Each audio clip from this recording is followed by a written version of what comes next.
আমি যদি না বলি এখান থেকে বাইরে যেতে পারবেন না স্যার, মাথায় রাখেন। পারলে থামাই দেন। আজকে আমি ভদ্রতা করে থামাইছি, নেক্সট টাইম কিন্তু আপনাদেরকে বুড়া আঙ্গুল দেখায় আপনারা কিছু করতে পারেন না। এই রকম দেখাই আপনাদের। খোঁজ নেন, প্রশাসনে বসে আছেন, খোঁজ নেন। আমরা অভিযোগ কিছু বললাম, বুড়া আঙ্গুল দেখায় বসে।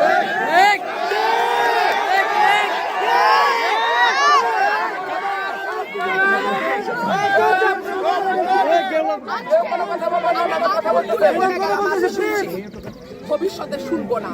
আর আমার আমি যদি না বলি এখান থেকে বাইরে যেতে পারবেন না স্যার, মাথায় রাখেন।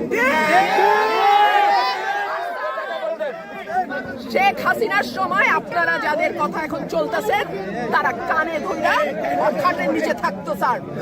আমি রুমিন ফারহানা, কোনো দল লাগে না আমার। ব্যারিস্টার রুমিন ফারহানা অত্যন্ত বিচক্ষণ একজন রাজনীতিবিদ বলেই কিন্তু মানুষ জানতো, কিন্তু তার মধ্যে যে এত কলুষিত আচরণ রয়েছে, আমরা যখন আলিফ লায়লা দেখতাম তখন কিন্তু একটা চরিত্র খুবই ইন্টারেস্টিং মনে হইতো আমাদের কাছে, সোফা নিসবা। ব্যারিস্টার রুমিন ফারহানা এখন বর্তমানে সেই সোফা নিসবার মতো মানে অন্যতম একটা ডাইনি চরিত্র অবতীর্ণ হয়েছে। একজন প্রশাসনের মাঠ পর্যায়ের কর্মকর্তার সাথে এই ধরনের আচরণ একটা প্রার্থী করতে পারে না।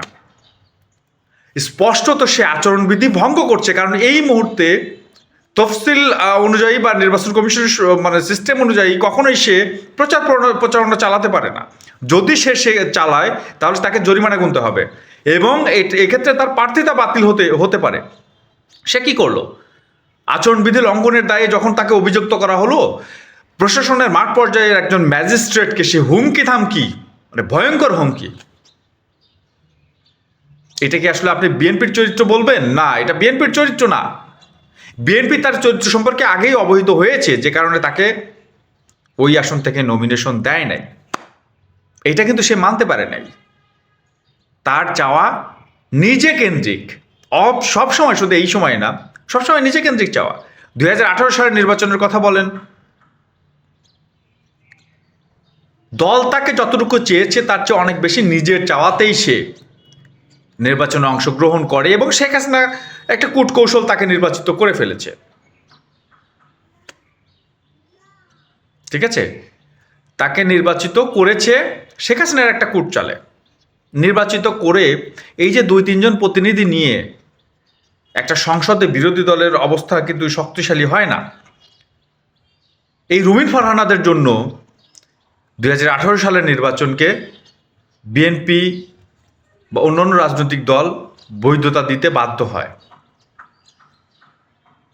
পরবর্তীতে কি হয়েছে দেখেন, এই রুমিন ফারহানা ব্যক্তি স্বার্থ মানে উসুল করার জন্য শেখ হাসিনার কাছে প্লট চেয়ে আবেদন করে। আমার মনে হয় যে অনেকেই আছেন যারা এই বিষয়টা, প্লটের আবেদনের যে কপি, সেই কপিটাও আপনারা পেয়েছিলেন সোশ্যাল মিডিয়ার মাধ্যমে আর কি। সেই রুমিন ফারহানা যে বর্তমানে মানে কতটা হায়েনার মতো সে আঙুল উঁচিয়ে বৃদ্ধাঙ্গুলে দেখাচ্ছে একজন মাঠ পর্যায়ের প্রশাসনিক কর্মকর্তা। এই মানুষ যদি নির্বাচিত হয় তাহলে তারাও আসলে ওই এলাকার জনগণকে কতটুকু দিতে পারবে? ব্রাহ্মণ মারিয়ার মানুষ তাকে কিভাবে গ্রহণ করছে, ওই গুটি কয়েক মানুষ ছাড়া তার পিছে যারা ছুটতেছে। আমার মনে হয় যে বিএনপি আগেই তার এই বিষয়টা অনুধাবন করতে পেরেছিল, যে কারণে তাকে ওই আসনে প্রতিনিধিত্ব করার সুযোগ দেয়নি। আমার মনে হয় যে বিএনপি সঠিক কাজটাই করেছে। সুতরাং একটা প্রার্থীকে নির্বাচনী আচরণবিধি মানতে হবে, এটা কিন্তু নিশ্চিত। যদি সে নির্বাচনী আচরণবিধি না মানে, পরবর্তীতে রাষ্ট্রের যে মূলনীতি সংবিধান এগুলো কিভাবে মানবে? এখন যদি সে হায়েনার মতো আচরণ একজন ম্যাজিস্ট্রেটের সাথে করতে পারে, তখন সাধারণ মানুষের সাথে কি আচরণ করবে? এই মানুষ যদি নির্বাচিত হয়, আর এই মানুষটা এতদিন বিএনপির প্রতিনিধিত্ব করেছে বিভিন্ন টক শোতে থেকে শুরু করে বিভিন্ন জায়গায়, ভাবা যায় তার কণ্ঠে শেখ হাসিনার জন্য আহাজারি, তার কণ্ঠে আওয়ামী লীগের জন্য আহাজারি, এগুলো কিন্তু প্রকাশ পেয়েছে। সবকিছু কি এটা আসলে পাবলিক বোঝে না, এটা কিন্তু নিজের স্বার্থে। বাই চান্স কোনোদিন আওয়ামী লীগ ক্ষমতায় আসলো, ফিরে আসলো, আওয়ামী লীগ রাজনীতি করার সুযোগ পেল, তাহলে কি রুমিন ফারহানাকে ফেলবে? সে এমন একটা অবস্থা তৈরি করেছে যাতে করে এদিকেও খায় ওইদিকেও খায়। বিএনপি যদি তাকে অ্যাভয়েড করে, আওয়ামী লীগ যেন তাকে কখনো মানে সেই সময়ে গ্রহণ করে, এটাই তার উদ্দেশ্য। ভাই এটা কুটচাল।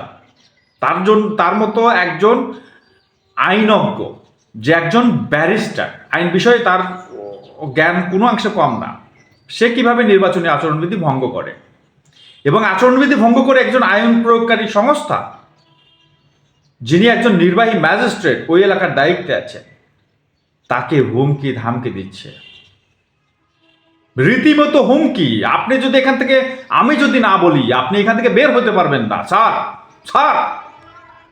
ভাবা যায় একজন ব্যারিস্টার, একজন এমপি প্রার্থী কি ভয়ঙ্কর হায়েনার মতো আচরণ করছে।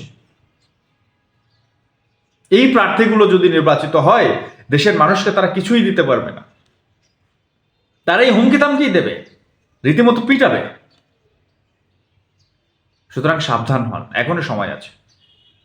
মানুষ চেনে, বিএনপি মানুষ চেনেছে, এখন আপনাদের পালা। হায়েনাদের প্রশ্রয় দেওয়া উচিত না, ছিঁড়ে খাবে একেবারে জনগণকে, দেশের সম্পদকে, দেশের আইনকে। শুভকামনা। ভালো লাগলে অবশ্যই শেয়ার এবং সাবস্ক্রাইব করবেন। ধন্যবাদ।